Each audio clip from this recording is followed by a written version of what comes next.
Everyone's here, so let's go. Driver, just go ahead without worrying about it. With those cold words from our manager, Bob, the bus departed. From the window, I could see Catherine's anxious face looking down at me. In the first place, I was the only one given a completely different meeting spot. Wait, please let me on too. My voice echoed in vain as the bus pulled away. Back home, I sat blankly watching TV. That's when my phone buzzed with a message from Bob.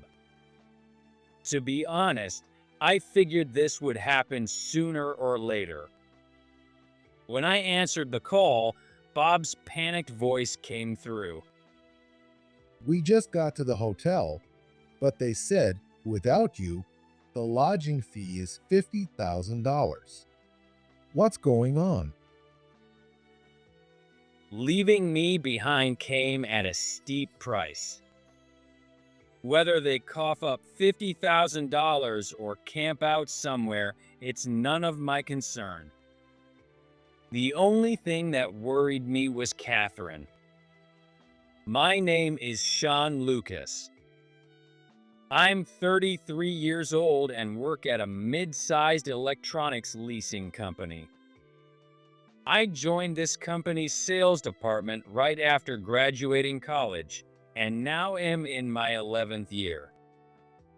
I've taken on some serious responsibilities and have been entrusted with important tasks, so my days are filled with motivation. I think I get along well with my colleagues, and lately, some junior employees have started looking up to me and wanting to hang out together. One of them, in particular, is Kevin. Sean, we're all heading out for drinks later. Want to join us?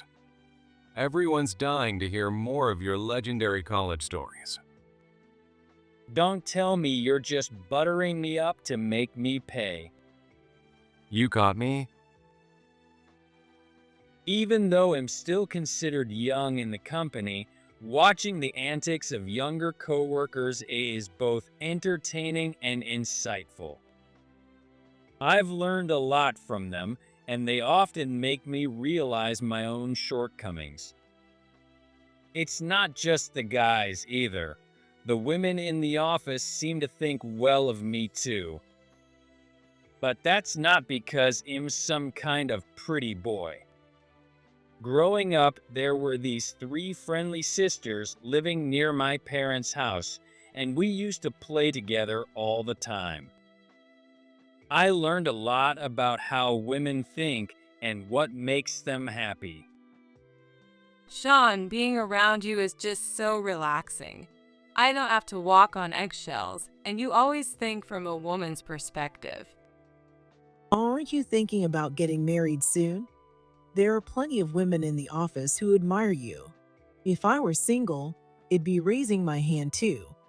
Sean, you're what I'd call a gentleman at heart. Apparently, being a gentleman at heart is like the male version of being a beautiful soul. Even though I've had plenty of opportunities to date women, none of those relationships lasted very long. Maybe my expectations are too high, or maybe I just haven't met someone I truly want to marry yet. Besides, these days, late marriages are more common, and it's not unusual for people in their 30s to be single. So I didn't feel rushed and thought it'd be fine staying single if I didn't meet the right person. But then, my outlook on life suddenly changed. A woman who was exactly my type joined our company as a new hire. Her name was Catherine, and she was assigned to the same sales department as me. She was stunningly beautiful, and the moment I saw her, it felt like lightning had struck me. My name is Catherine. I'll work hard to become a valuable part of the team. I'm looking forward to working with all of you. Her words were polite, and she had a calm demeanor for someone her age, with nothing flashy about her at all. I found myself thinking that maybe I had remained single all this time just so I could marry her. I was assigned as Catherine's mentor. This gave me a legitimate reason to talk to her and a perfect chance to show her my good side. However, a significant obstacle arose. That obstacle was someone close to us. The immediate obstacle was, without a doubt, my direct supervisor. At the same time Catherine joined the company, Bob was transferred to our sales department as the new manager. His arrival immediately soured the atmosphere in the office. Bob was an elite who graduated from a prestigious state university. He had been with the headquarters sales department until this transfer to our branch. What this transfer meant was unclear to us. At 48 years old and never married, Bob became a topic of interest among the female employees. If he's never been married, doesn't that mean there's something wrong with his personality? Normally, a guy that high up would have arranged marriages proposed by his superiors, right? Maybe he was so disliked by women that none of those worked out. I tried to avoid getting involved in such gossip. But as we worked together, we began to realize those speculations might not be far off. Bob behaved as if bossing others around was his main job, with an air of arrogance. There was one instance where an employee made a scheduling mistake during a meeting. Bob's rage was over the top, hurling insults so harsh they felt like personal attacks. Shouldn't he be focusing on more important things? As a manager, Bob should have taken the initiative to visit the client and apologize on behalf of his team. Instead, he went around bad-mouthing his team as incompetent, making it sound like he was the victim of unfortunate circumstances. That employee was pushed to the brink of resignation, but thanks to our encouragement, managed to bounce back and close a big deal. On top of that, Bob seemed to develop a particular hostility toward me. The reason? Catherine. It appeared that Bob had taken a liking to Catherine and wanted to date her. However, Catherine came up with various excuses to avoid any personal interactions, but Bob soon realized that Catherine's feelings were directed toward me. Knowing that I was ahead in the race for love, Bob began harassing me in every way he could. He would intentionally give me incorrect schedules or dump an unreasonable amount of paperwork on me. Each time, other colleagues stepped in to help, and so far I've managed to get by without major issues. In the midst of this, Catherine seemed to be calmly observing both my and Bob's behavior. Bob is just awful, isn't he? You're doing your job perfectly fine, Sean. As long as I have your support, Catherine, I can handle anything. Plus, other coworkers are on my side too. I'm really lucky to be surrounded by such great people. Ironically, Bob's oppressive behavior ended up bringing Catherine and me closer together. Amid all this, a company sales department trip was planned. I was tasked with finding accommodations and booked a luxurious resort lodge for 10 people. As I was looking at the resort's website, Catherine peeked at my screen. Wow, you managed to book this lodge. I've heard it's incredibly popular, with a 3-year waiting list for reservations. I used some special connections to pull some strings. Just keep that part between us, though. Seeing how excited Catherine was made me look forward to the trip even more. For the trip, we planned to travel by coach bus. On the day of departure, I eagerly packed my small suitcase and headed to the designated meeting spot. However, I couldn't find any of my coworkers and there was no bus in sight. Could it be Bob gave me a different meeting location on purpose? I called Kevin on my phone and he told me that everyone except me was already gathered at a completely different bus stop. Grabbing my suitcase, I started running. Sweating heavily, I somehow managed to reach the bus stop, only to find everyone already on the bus.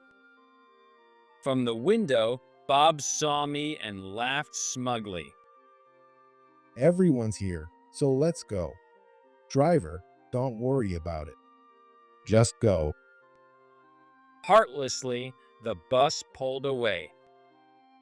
Through the window, I caught a glimpse of Catherine's anxious face as she looked down at me. Wait, please let me on too. My voice echoed in vain as the bus disappeared from view. As I stood there, watching the bus drive away, I felt all the energy drain from my body. Since the trip was planned for 3 days and 2 nights, I decided to treat it as an unexpected long weekend. Although I considered myself a calm and mild-mannered person, my anger boiled over at this incident. Taking out my phone, I made a quick call and then sighed deeply. Determined to make the most of my time off, I headed to a movie theater and turned off my phone. After the movie, I treated myself to a fancy solo dinner before heading back to my apartment. When I got home, I noticed the answering machine on my landline was blinking. That's when I realized my phone had been off the whole time. Turning it back on, I found a flood of voicemail messages waiting for me. In truth, I had turned off my phone knowing Bob would call once they reached the lodge. The movie theater was just an excuse. Of course, I hadn't planned on leaving it off this long. Most of the voicemails were from Bob. Just then, my phone rang again, and this time it was Bob calling. When I answered, his voice was panicked and frantic. We've just arrived at the lodge, but they said, without you, the total cost is $50,000. What the heck is going on? Leaving me behind came at a steep price. Whether they pay $50,000 or camp out somewhere, I couldn't care less. The only thing that worried me was Catherine. I abruptly ended my call with Bob and contacted Catherine. I just got a call from our manager. Do you ladies have a place to stay tonight? After a lot of searching, we managed to find a pod hotel. We'll stay here tonight, so don't worry. I felt bad that Catherine ended up staying at a pod hotel because I wasn't there. But Catherine laughed brightly. I was expecting to stay at a luxury resort, but now I'm at a pod hotel. It's kind of funny, really, but it's a good experience. It's actually pretty fun. So, what about the guys? Are they also staying at a pod hotel? Well, the three of us ladies barely managed to get in. The guys, though, they don't have anywhere to stay. They look really worn out, so I'm a bit worried. It's peak tourist season, so I guess all the lodgings are fully booked. Still, if it's just the guys, waiting on the street until morning shouldn't be too dangerous. Besides, it's their punishment for leaving me behind. What goes around comes around. Once I confirmed that Catherine had a place to stay, I hung up. Then I called Bob, who was already in a state of panic. Letting you handle the lodging arrangements was a huge mistake. At this rate, we'll have to sleep outside in our exhausted state. Do something about this. You must be really tired. That's rough, but it's peak tourist season, so most places are probably fully booked. Exactly. I've contacted so many places, but they're all full. I get that it's impossible to find last-minute accommodations. But why can't we stay here just because you're not with us? I don't get it. I couldn't help but smirk. Why were they turned away? It's because the luxury lodge for this trip happens to be my family's business. My older brother now manages the lodge, having taken it over from our parents. This isn't just any ordinary lodge. It's famous for its exceptional service with prices to match. Guests say it's more relaxing than going abroad, and you can spend luxurious, unforgettable moments here. The cuisine is top-notch, and it features opulent spa.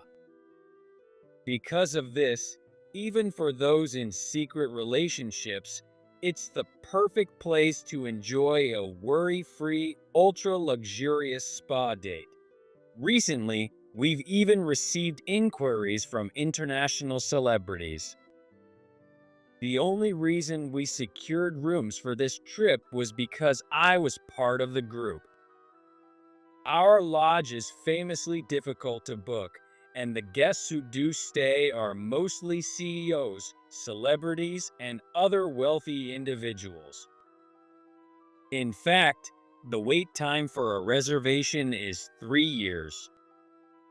In other words, this isn't the kind of place where an average company retreat could typically stay. For 2 nights, the cost per person is $5,000, making the total $50,000 for the 10 of us. Even so, $50,000 is considered a bargain for what we offer. I had already told my brother about how Bob schemed to leave me behind on this trip. They left me behind on purpose. It was all Bob's doing. Please don't let him have a good time. I was looking forward to catching up with you, but to hear this happened. Unbelievable. Leave it to me. My brother made sure to get back at Bob on my behalf. When Bob realized the truth, he couldn't hide his shock. You're the heir of such a luxurious lodge. Why didn't you ever mention that? Is that something I need to tell you? It has nothing to do with my work at our company. Just let us stay for one night using your connections. I've been looking forward to this trip for so long. But it wasn't just staying at the luxury lodge that he was excited about. He also enjoyed leaving me behind and watching me chase after the bus. The company trip was planned for 3 days and 2 nights. So if they wanted to follow the schedule, they'd need to find another place to stay for the second night. Remembering how I was humiliated, I responded to Bob. You shouldn't need my connections. Surely my brother, the manager, couldn't possibly overlook your remarkable personality. Are you mocking me?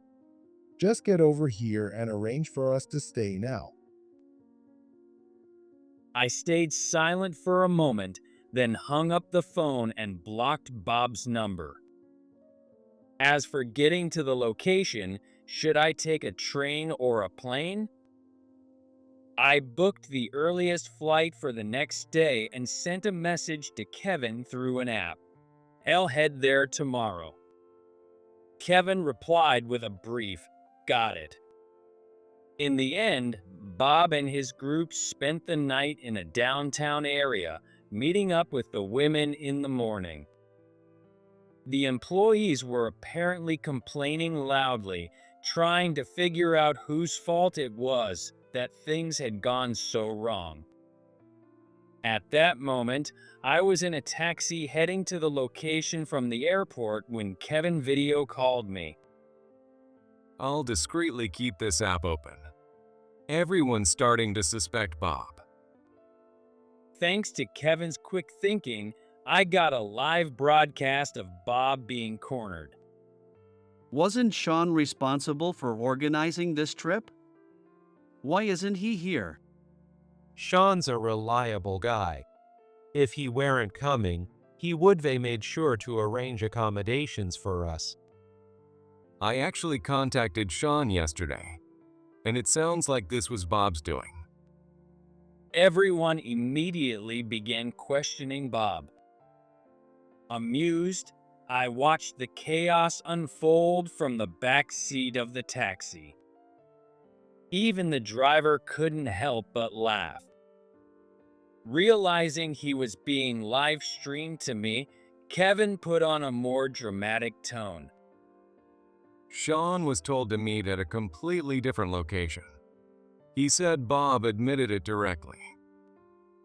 That's a misunderstanding. I didn't do anything like that. But I saw Sean arrive, out of breath. At the time, I thought he had come to see us off because he couldn't join. Why did you rush the driver to leave then?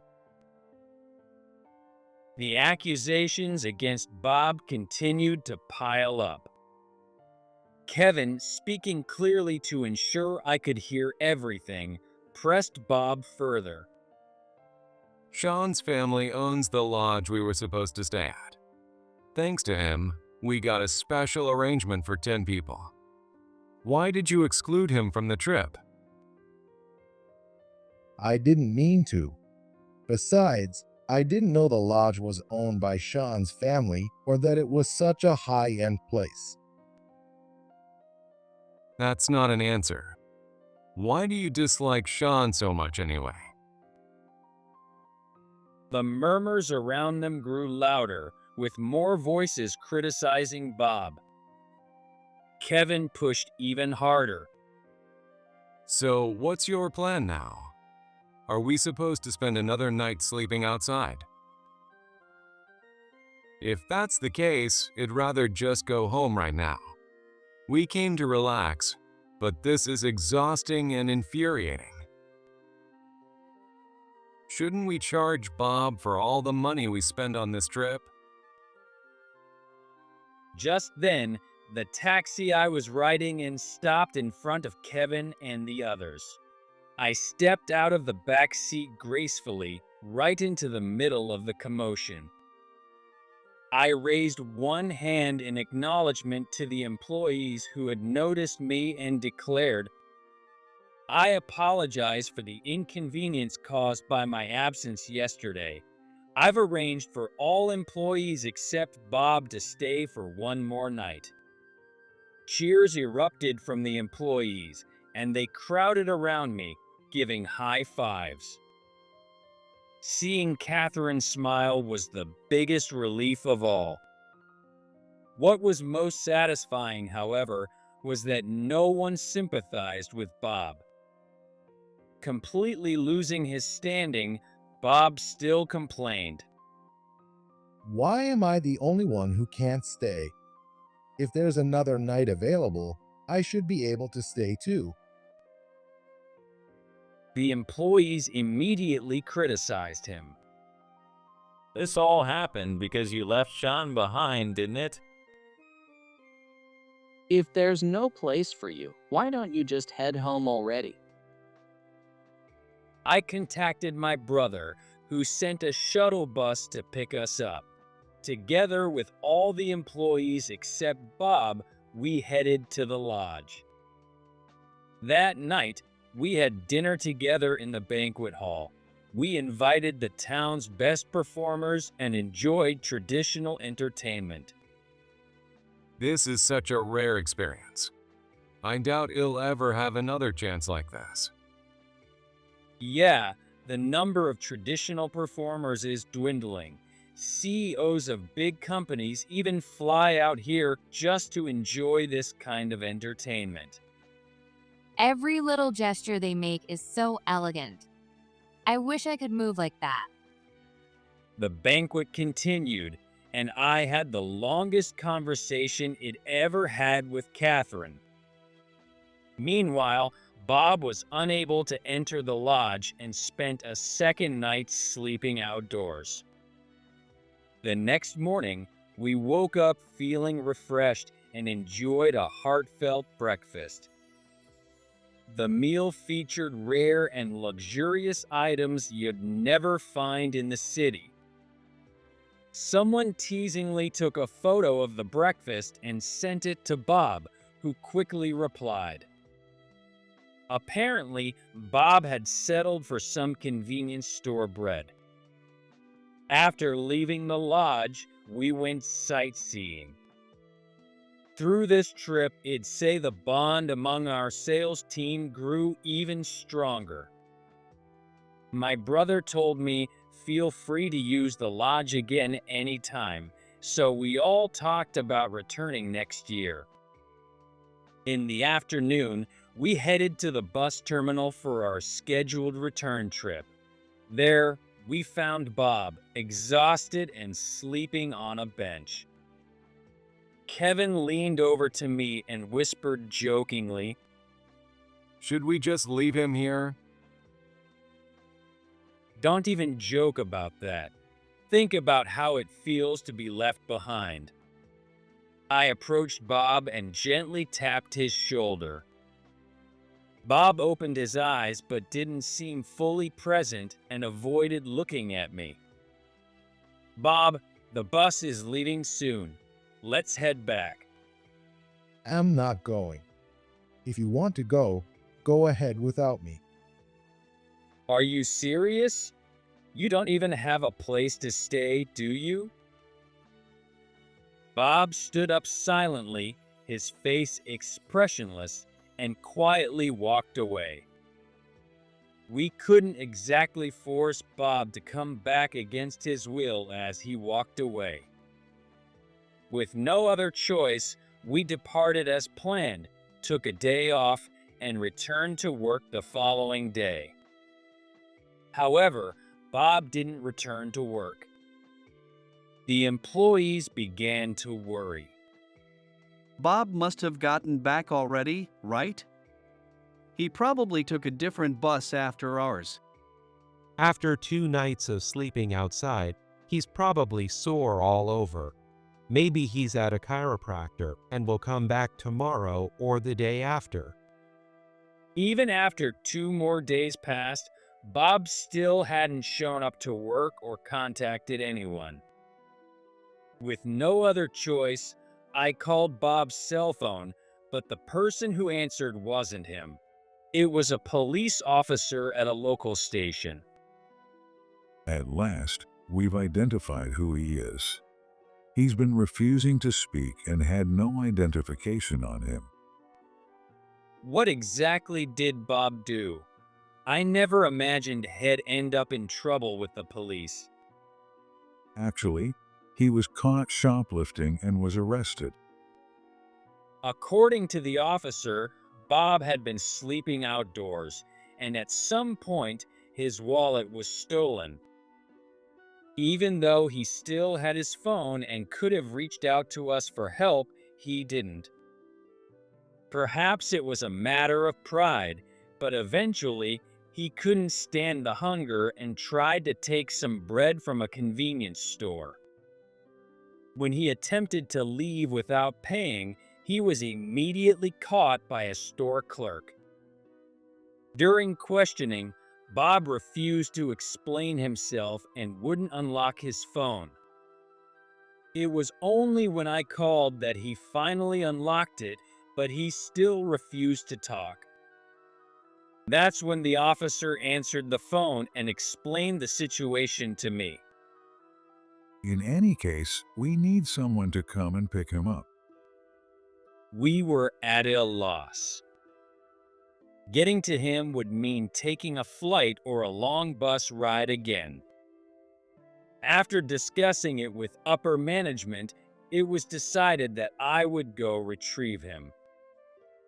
After completing the necessary paperwork, the two of us walked out of the police station together. That was the last time I saw Bob. Bob, let's at least go back to the office and explain everything. The hirers aren't heartless. No, it's over. Everything is finished. Shaking off my hand, Bob walked away, his figure looking smaller than ever. Because he committed a crime during a company-sponsored trip, Bob was dismissed. And the one who succeeded Bob as the sales manager was me. Becoming the sales manager gave me a strong sense of confidence. Determined not to let this opportunity pass, I made a bold decision and proposed to Catherine. Catherine, will you marry me? I promise to make you happy. Yes, of course. And so, we began walking toward our future together. When we visited my family's lodge to share our engagement news, my brother offered a suggestion.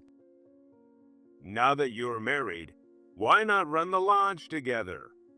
Catherine could become the future landlady. I've never been a company employee, but I think managing the lodge would give you a more fulfilling life than staying in the corporate world. Having left all lodge matters to my brother, I was taken aback by the proposal. Catherine, however, was open-minded. I don't know if I'm more suited to working at the company or the lodge. Either way is fine with me. The truth is, you can't know what suits you until you try. But I couldn't tie Catherine, who was fresh out of college with little life experience, to the lodge. After several discussions, we decided to continue our careers as company employees. As for Bob, we couldn't help but wonder what had become of him. When one of the employees who got along relatively well with him reached out, Bob's voice sounded utterly defeated. He hadn't sought new employment and was living off his savings, which were slowly running out. Eventually, his savings dried up and he couldn't pay his rent, leading to his eviction. After that, we lost all track of him. According to my brother, a homeless man who closely resembles Bob has been seen around town. A year has passed since then. I married Catherine, and we're both working at the same company. Catherine seems to enjoy her work, and I'm glad I didn't force her into becoming a trainee landlady at the lodge back then. I also find fulfillment in working for the company now. If our perspectives change as we grow older, we can always reconsider our way of life. No matter the circumstances, as long as Catherine is with me, I'll be happy.